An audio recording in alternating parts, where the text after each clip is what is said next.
bagong gising.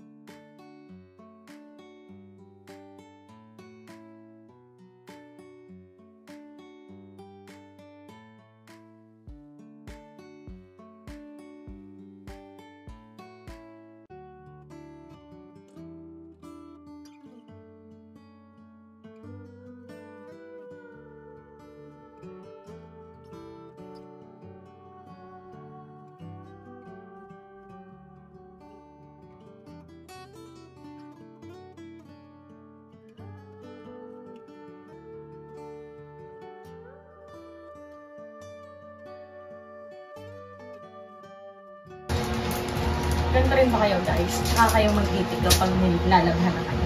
Kasi ito ay nilabhan ko pa no isang araw.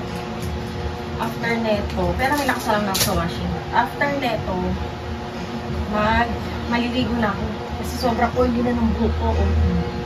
Kasi nagpamassage ako kahapon ng hapon. Kasi sobrang sakit talaga ng balikat ko tsaka likod. Kaya nagpamassage ako. Tapusin ko lang to. Ano to? Pillowcase sa salas. Bedsheet, tsaka mga kumot namin. Diyan muna kayo. Tatapusin ko lang.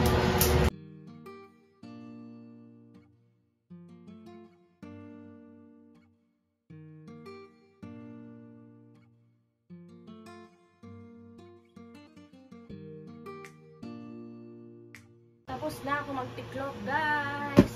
Pero si Kuya na maglalagay yan sa cabinet kasi babacuum seal pa niya to para umimpes at magkasya sa cabinet. And then mamaya, try namin kayong isama sa paghatid kay Kuya sa pansol.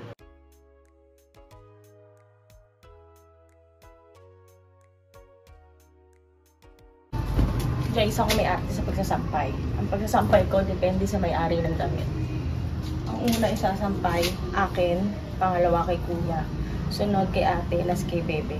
Ganon, para kapag kinuha ko sa sampayan, isang halera, isang tao, pagkatiklo, diretso sa cabinet. Yun na yung parang mabilis. Si Kuya panay, sweatshirt. Panay sweater. Kapal ng mga damit. Nakakapagod din kahit saan mo naka-automatic ka, diba? Kasi, di naman as in automatic na yung amin ay hahanguin mo, susuotan, hindi ganun eh. Dire-diretso lang. Siya na maglalagay lahat ng sabon tsaka Fabcon. Pero, bago ko lagyan ng sabon at Fabcon, hinangkawang ko pa rin muna. Bago ko i-fully cycle. Diyan muna kayo, tatapusin ko lang yung pagsasampay ko.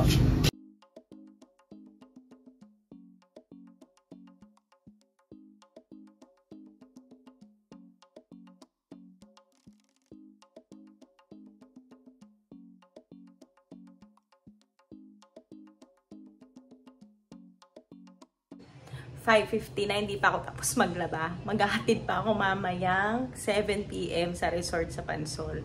Bali, isang salang na lang yon, tapos isasampay, tapos pahinga, aalis na, ihahatid na si Kuya sa resort. Nakakainip din sa bahay, pero nakakatamad din naman umalis, diba?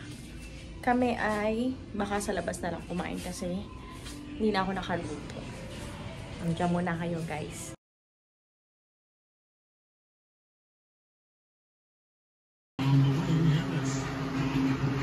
Pinapatay mo aircon sa kwarto namin. Kaya pala maglalaro ka. Ha? Sarap buhay? Ha? Ha? Sarap buhay? Hogi? Hogi, sarap buhay? Finally, tapos na akong maglaba. 6:54. Maya mga 7:10. Aalis na kami yahatid si Kuya. Say hi, bebe. But I'm not coming, guys. Why? Because it's a private, so no, I can't tell. It's a personal reason. Yeah. O say bye-bye na lang. Bye. Good night. Night. No. Good evening, I think. Okay, bye-bye. Bye. Say hi sa mga bisita ni Kuya. Hi!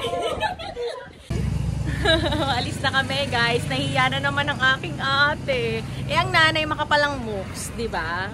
O dyan muna kayo, mag-aatid muna kami. O, bakit? Bakit? Bakit? Kala nyo ba? Sige. Ay, tayong ganyan. Ganyan naman. Nasaan yung pupuntahan natin? Anong address? O ano, hulaan natin kung saan. Wala ako. Para lumamig naman. Sa inyo na nga yan. Oh, babay na ha. Hinatid ko na kayo ha. Door to door. Bye-bye. Oh, enjoy. Enjoy. Bye-bye. Ang sami. Say hi ate. Nakain mo na kami dinner bago umuwi.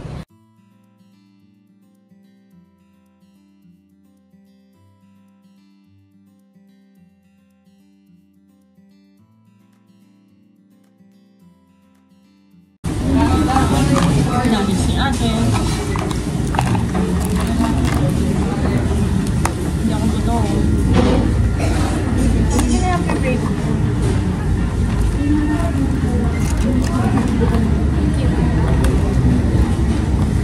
May rice pa ako, diba? Dito to.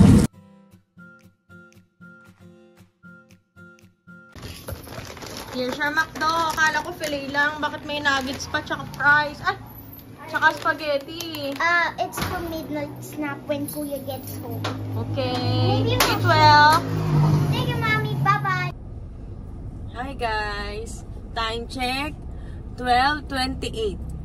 August 24. Susunduin namin si Kuya ngayon sa resort. Actually, naantok na ako. Pero wala eh. Hatid sundo ang kailangan kay Kuya kasi gabi na. Si Bebe lang ang kasama ko. Say hi, Bebe. Mamaya hindi namin alam kung sino kasama. Kung yung parang mga hinatid ko or si Kuya na lang. O dyan muna kayo, babiyahe kami. Guys, bahay na kami. 1:31 AM. Thursday na. Kauwi lang namin. Galing sa resort. Naantok na ako. Pero nakita ko super siomai. Napabili pa ako. Pero siguro isa, dalawa lang kakainin ko. Tapos pahinga, tapos tutulog na. Antok na rin ako. Say good night. Bye bye guys. Bye.